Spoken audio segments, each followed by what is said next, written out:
A very short video on India because the media seems to be completely wall to wall with India and its current challenges. So I thought I'd show you the actual data, as usual. So here's deaths per million people. We're showing UK, we're showing Europe. Europe is tailing out because the Eastern European countries are getting their kind of first epidemic now. They missed it in April 20. And we've got India. And you can see India is vastly lower, right, in deaths per million. But it's certainly rising now with the viral triggering there, which is based on many complex factors. We'll show the cumulative or total rolled up mortality per million people, and we'll see the United Kingdom was particularly bad at over 1800 per million, or 0.18%. Europe is somewhere in there at around 1400 per million, and India is down at a little over 100 per million.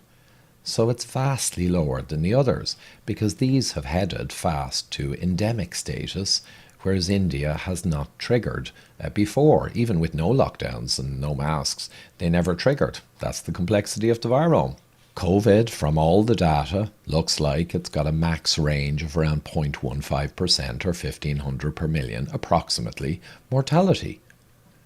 A bad flu would be nominally in this region here, maybe 400 to 600 approximately deaths per million. So COVID's worse. No argument there. Maybe 2 or 3 times worse, Professor Levitt would suggest, and I'd agree. But why are we doing what we're doing relative to a bad flu? Now that's a different question. India may indeed head up to this zone, sadly, over time. May very well happen. Or they may end up medium, we shall see. But what's happening in India cannot be used to terrify the endemic countries, and yet it is. So India may move up in rates over the next year or so, we shall see, but nothing we do will change that. And remember that India stayed almost clear for over a year with no lockdowns and no masks, even though they had the virus present. So the rises are viral triggering. Remember that, not the magic sauces we apply. So what's the real world mortality impact? And I'll show you the data again. What I just showed you was PCR badged with and from COVID. Very misleading numbers. So Diamond Princess showed us the true numbers back in February 2020. Around 0.1 to 0.15%. And this was in a Petri ship, right? A massive incubator. They were all stuck in there. So you get to see the long-term rates likely to occur. Sweden is 0.03% after 2 full seasons, right? That's the actual extra mortality over what you would expect, 300 per million, overwhelmingly aged. So Sweden, with no lockdowns and no masks, made out extremely well in the real metric. Europe is around 0.08% or 800 per million. USA is higher at 1300 per million.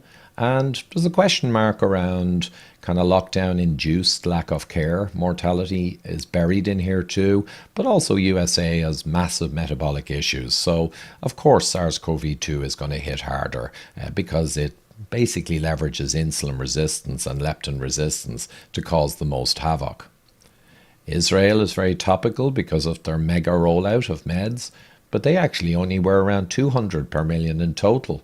They actually had relatively little problem in the first place, as it happens. And Taiwan, Japan, with no lockdown. Taiwan is below mortality expected, it's negative, and Japan is a little above. So between the two of them, they're around 0% in terms of actual extra mortality over normal. That's the facts. And Professor John Ioannidis had made this clear. Last October, the WHO put his paper in their bulletin, and he said 0.23% or 2,300 per million is the ultimate kind of fatality rate. He updated it in April to say 0.15%, and it'll keep dropping because this is antibody based and it kind of overestimates the real world impact over time. And under 70 is less than 0.05% or 500 per million, which, sad and all as this is a tiny figure. So let's go back again briefly and look at the cumulative mortality for the countries. COVID, as we just showed you, 0.15% is a reasonable band of where it will arrive after a couple of years. Bad flu would be more like this. So a bad flu is not as bad. Though in many countries a bad flu has turned out to be worse. But on average it's not as bad. But look what we're doing for this one. India may, as I said, end up moving towards this zone over time. But that won't change anything in the data. And using India as it moves through its viral triggering to terrify these countries that have reached this kind of endemic leveling off, right? That's propaganda. And to show you some propaganda, the other day this came out, COVID surge swallowing people in India. And look at the pictures they have, New York Post. But actually that picture comes from 11 months ago, from a leak at a gas plant.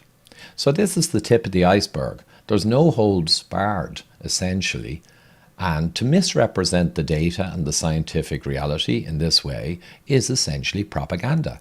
And sadly, we have the media on government coin all over the world and pushing the sensationalist narrative and using examples like India, right, to browbeat and terrorize their own local countries who have reached endemic status and are in a different universe, right? That can only be described as propaganda. I ask you in the comments below to suggest what else it is. So finally, one last look. Here's COVID impact, right? Around 1,500 per million is a fair shot. A bad flu season would be less, right? But not massively less, maybe 2 or 3 times less. India may move on up to join these countries, but its experience currently with the sudden rise in viral triggering can never be used to terrorize these countries who are in a completely different technical scenario. And I leave you with a cartoon from the early 2000s and have a look at it and kind of contemplate. We have a situation where the media now no longer does investigative reporting. They no longer challenge the narrative like the media ought to. They are reinforcing remorselessly an existing narrative that we already know, and they are ramming it down our throats and making technical comparisons between India and the West and Europe that are absolutely 100% invalid. So we have a challenge, a big problem. And when you add the censorship into the mix, along with propaganda, you've got a pretty toxic combination. So, as I mentioned before, you can see the link. Not a bad idea to join up with Odysee and subscribe to my channel there, because even I, the paragon of science, data and clarity, have actually had videos removed, including one with Professor Emeritus Beda Stadler, the vaccine pope of Europe, right? An industry pharma guy. But nonetheless, he didn't say the right things, so it was taken down. So, Odysee, I'd suggest to see all the data without censorship, as and when that occurs. And thank you. Hopefully this clarified India and brings some reality, honesty, ethics, data integrity. But again, the word reality brings reality back to the party. Thank you. And just a reminder that I do need support to continue putting together all of this content, and at patreon.com/Ivor Cummins, or for PayPal, please see the description below this video or the pinned comment, and you can do a one-off or a monthly support.